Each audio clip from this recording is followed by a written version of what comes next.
Hey guys, it's Suzuhiro here. So, Con-nichiwa.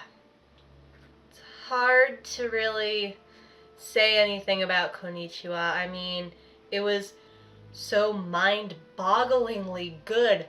Like, I don't know how they did so well when it comes to Con-nichiwa. All horrible gesturing aside, Konnichiwa. I wanted to start off this video with positive things that happened. Like, with things that I'd seen change, or with just the cosplayers, or bits and things itself. But I can't. And that's really disheartening. Everyone who saw my predictions video knows that I had really high hopes for Konnichiwa, and at every turn I was dashed. Aside from maybe one, maybe two. Nothing that comes to mind immediately when I start this video. So, without further ado, I guess let's go ahead and jump right into Konnichiwa 2016.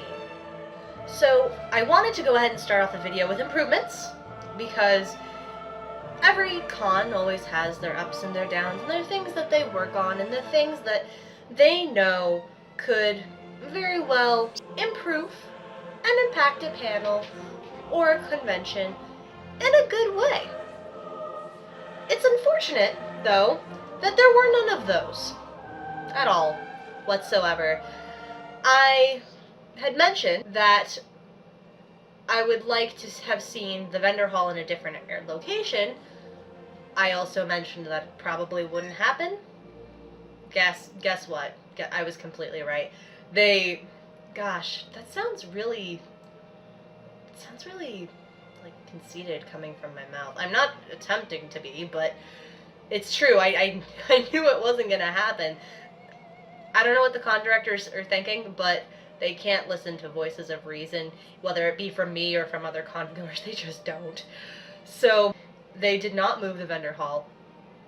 And so there have been no improvements, because that was one of the major things I thought they could improve on from last year. But no. The correct predictions for Konnichiwa, because I did make some predictions, hence predictions video, but the security was great. They were doing their job. They were on point.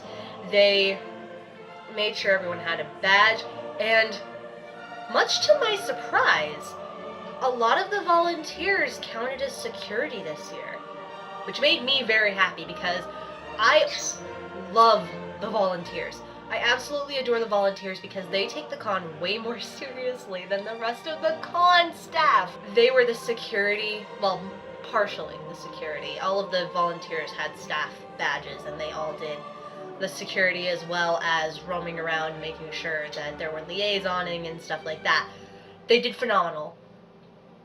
I have to give a little bit of their credit to the fact that the 2 days before the convention itself happened, there were announcements that there were going to be 2 political rallies at the same convention center over the same weekend, so they were kind of on high alert.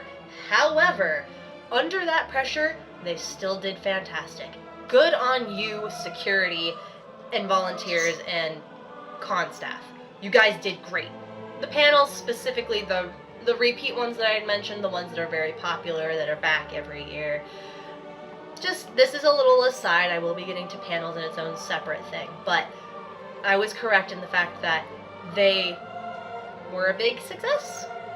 There were a lot of people in those rooms. I had spies. Ooh, I had spies for me. And they told me the same stuff that I was seeing, that everybody wanted to be there. Yeah? What you doing? What you doing, Loki butt? You want to be in the video too? In regards to predictions that were not correct, I thought that there was going to be a lot of focus on TCGs, which is trading card games. However, there were a lot of video game tournaments. I don't know why I couldn't think of that word. A lot of video game tournaments as well. they just for some reason came very unannounced, and they weren't in the schedule either. So that kind of threw me off. That would have led to that incorrect prediction. Okay, Loki. Are you ready to be wild and free in my apartment? Or you want to play with my hair? I love you. Go be free. Okay. Let's start with the observations. I'm going to throw some statistics at you, real quick. The con itself was looking at 10% growth this year. However, with that hope of growth, the attendance from Con-nichiwa 2015 to 2016 went down from 2,300 people to 2,039 people. Statistically speaking, that logistically means that not only did they not get any new people, because there are always people who've been to the con for the first time during this year, but they haven't gained any additional people. They lost some of the people who were giving them patronage to their con. Ow. Greg, buddy. Greg is the guy who's actually the con director. Greg, buddy, don't know what you're thinking, but that's not good news. And I think it has something to say about maybe switching things up just a little bit. I'm crushing the camera right now.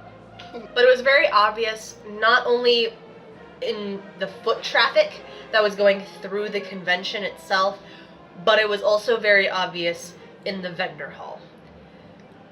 I should be having to deathmatch people at a table for the thing that I want. I loathe to say this because I hate being a sardine in a room just as much as the next person, but I should have to fight for my merchandise at a con. I should have to grab the back of my friend's collar to keep from losing them in the vendor hall. It shouldn't be easy for me. It really shouldn't. And it was too easy. Granted, I bought a lot of vendor hall stuff. Like, all of this Tales of stuff, guys. All of this Tales of stuff. And this isn't even all of it. I love it so much. But, despite the fact that I found tons of Tales of stuff, I should have had to fight for it, and I didn't have to. The foot traffic in your vendor hall is a good pulse of what the foot traffic is like in your con. I should be hating my life while I wander through the vendor hall, but loving my life at the same time because I got the thing I want.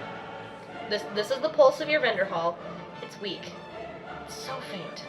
You need to take it to the hospital because it's dying. While we're on the topic of discrepancies and failings, one thing that you and I, again, we got a great level on this, Greg. We got a level on this. When people are trying to submit panels and get things to your convention so that you can have a full convention experience, don't you think it's important that they're able to get that information to you? Don't you think it's important that if for some reason they're not able to get that information to you, that it is communicated in a timely manner so any errors can be corrected? I think so too, which brings me to my point. Why the hell didn't you tell anyone that the website went down for a week? Anyone submitting panels in that week or trying to submit things for the vendor hall or anything like that, nobody got a notification. There was nothing on your Facebook page, which was listing all of the guests and listing all of the badge prices pretty consistently. But no, you can't tell the people that are trying to be a part of your convention that the website's down and they need to resubmit anything that they might have missed. Not really the best show of communication skills there, Greg. No. The advertising for Con-nichiwa was pretty poor. The only time I ever saw any sort of advertising is when I went to a place that had flyers for other cons. It wasn't really that well broadcasted. It feels as if they were running off of their clout to get everything out there. One thing that could have helped your advertising would have been a badge art contest. You know the thing you've done a couple years running that for some reason didn't happen this year, so you had to stoop to a pretty sad level? Ladies and gentlemen, I present to you the Saboten 2014 badge. Color palette, Space Dandy. Space Dandy's awesome. I also remember this year because I was a VIP. It was so special. I really wasn't doing anything special, but I felt so special with this little thing on my badge. And now, I bring you Con-nichiwa 2016. So surprising. The similarities, right? I mean, it's almost as if it's the same picture. You best believe I collect all of my badges. Do you think someone who goes to cons as religiously as someone like me wouldn't have noticed that?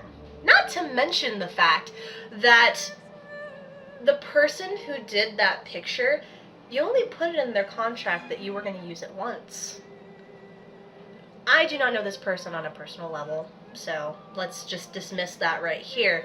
So why would you do this to that person? Why would you breach contract? But I digress. Let's go ahead and get on the panels. I'm sure that you guys are dying to hear about the panels. You know what? One last thing. One last annoyance.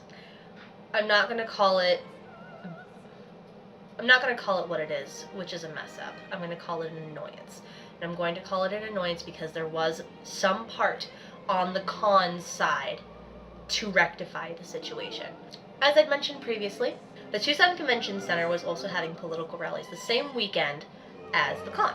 When this news came out, the Con-nichiwa page said, hey, no, you guys are completely fine if you want to do a costume that has a gun or something like that in it. Just make sure it has the orange tip, and make sure that you P-spawn it as soon as it gets in. Simple enough. They were working with Secret Service. Yeah, Secret Service was there. It was a blast. And we all thought everything was good. I thought everything was good. I cosplayed Sniper Wolf on Friday when Bernie Sanders was in town, and was also at the convention center. You can see where this is going, right? You can see where this is going. But I didn't. And the only reason I didn't is because after having a few hours of nothing happen to me, I did have to leave the con for about an hour or so for some reasons. And as I was heading out, I had a very pleasant conversation with the sheriff who kind of understood what was going on, didn't really get cosplay, but he understood, yeah, we've got a thing going on with them and everything's fine. And she's very obviously carrying a fake gun. Who cares?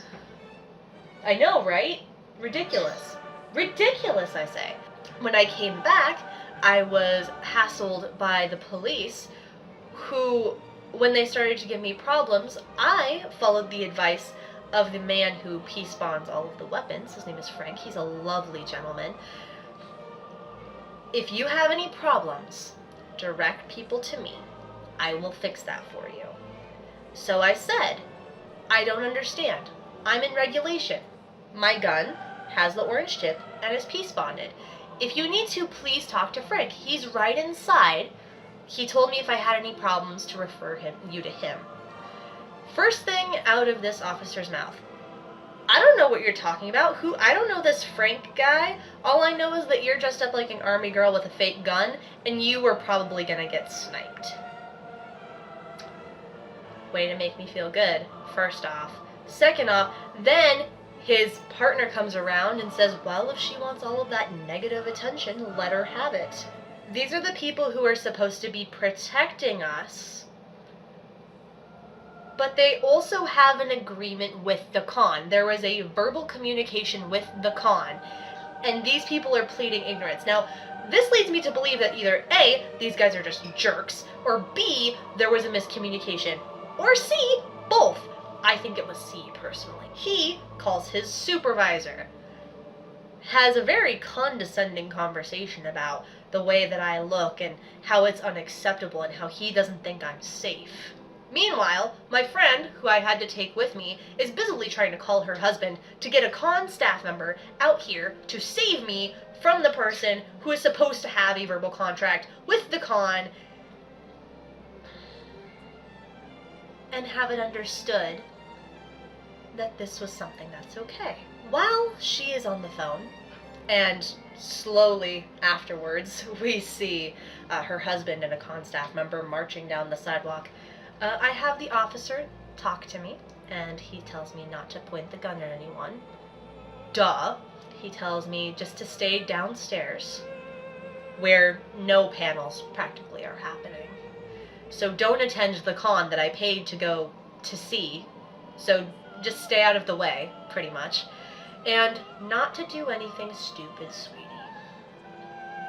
The rest of that day, I felt like I was going to get called out and attacked because my trust with Con-nichiwa had been broken because they said that they had come to an agreement. And that was obviously not met. Now, in retrospect, I will say that they did specifically only mention the Secret Service that they made an agreement with. But you would think that they would also know that the police and the sheriffs were going to be there. Why wouldn't they have made the same verbal contract? Or if they did, why wouldn't they have made it more clear? I should not have to feel attacked in a place I'm supposed to be having fun at. That was also a very negative thing for me. Okay, off the negative, let's go to panels. The panels that were supposed to be like discussion / crowd participation, they really lacked that life that a lot of panels have to them. There were a couple panels that I was able to go to that the person themselves running it, they were sweethearts. They had a lot of really good information in their panel, but when they were allotted an hour, they only slotted for half an hour's worth because they banked on people participating. And when it comes to a participation panel, you don't bank on people participating. So stuff like that happened, and it was a problem even with the popular panels, the repeat panels. It was a very common problem, not one that can be easily fixed. I do think that a lot of the fuss could have been avoided had there been a little bit more variety when it came to the panels that had been submitted. Despite the poorly planned panels and the person who did them, I'm looking at you, programming director, a lot of the programs that thrived were the 18 and plus panels because the fan base is just growing up.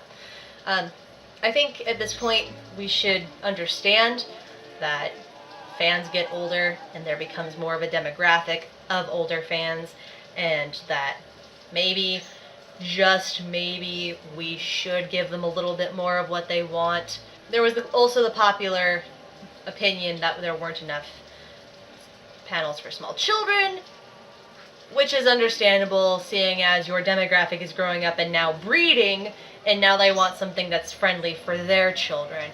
So that is a commonly growing problem that you'll never see. Maybe it'll fix itself here in the future.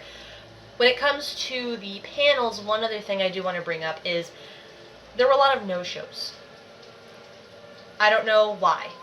Whether it be due to the political rallies, due to not being able to just get transportation, due to a whole bunch of other things, I don't know. All I know is that that affects your con.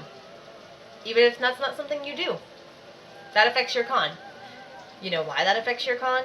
Because the people who are putting on entertainment for you, that represent your convention, they aren't showing. When they don't show up, there's a lack of entertainment. When there's a lack of entertainment, especially unplanned lack of entertainment, there's a growing dissatisfaction that happens. Hence, not really the best thing to happen to you this year. Greg, I'm going to say it's bad timing. But you know what? That still affects you. Usually that's not a big deal, but I heard of a lot of it happening. What does that sound? Konnichiwa. I've been going to your con since you started. I've seen you from when you were just a little baby convention to now.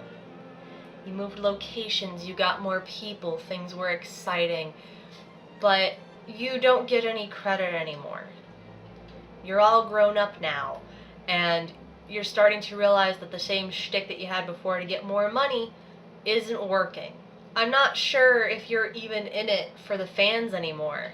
It doesn't come off that way. If you still feel passionately about us, it does not come off that way at all.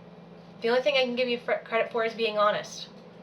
In your closing ceremonies, you gave the statistics that I listed here. I can give you credit for being honest, but I cannot give you credit for the way that you let things decline. This is not a joking matter. I take cons seriously because I love cons. I love the people in them. I love the things I find there. I love the things I do there. And I can't give you credit because you haven't. You've changed for the worst. You've taken everything that I loved about your con and just flushed it down the toilet. With the continued cannibalization of the vendor hall, with the lack of advertising to show people just how good it is to be there, I can't give you credit. The con goers were fantastic. The photographers were all good. They were all super fun people to be around. The staff, again, hats off to you guys. You guys did wonderfully. The vendors, there were a couple vendors that I just ranted and ranted and ranted at length about Tales of stuff. I'm going to get Mythos Yggdrasil fan art, and I'm going to post it all over my walls, and then I won't film this in my kitchen anymore. I'll be actually filming this with stuff behind it. All you're going to see is Raichu's and Mythos Yggdrasil, and you won't even know who Mythos Yggdrasil is, and that's completely fine, because I love Tales of stuff. But the vendors were fantastic, obviously. I am excited, my eyes have lit up. I loved being with those people, but that's just it. It's just the people that are bringing me back. You are running off fumes. It depresses me because I had such high hopes for you. I wanted to believe you were gonna get better, and you didn't. It's just really sad to have all of those aspirations and all of those just high expectations, even after you didn't do well the year before, after having all of those expectations and hoping that something good was going to come of this con. It's just a really unique feeling to have all of those dreams dashed in one fell swoop.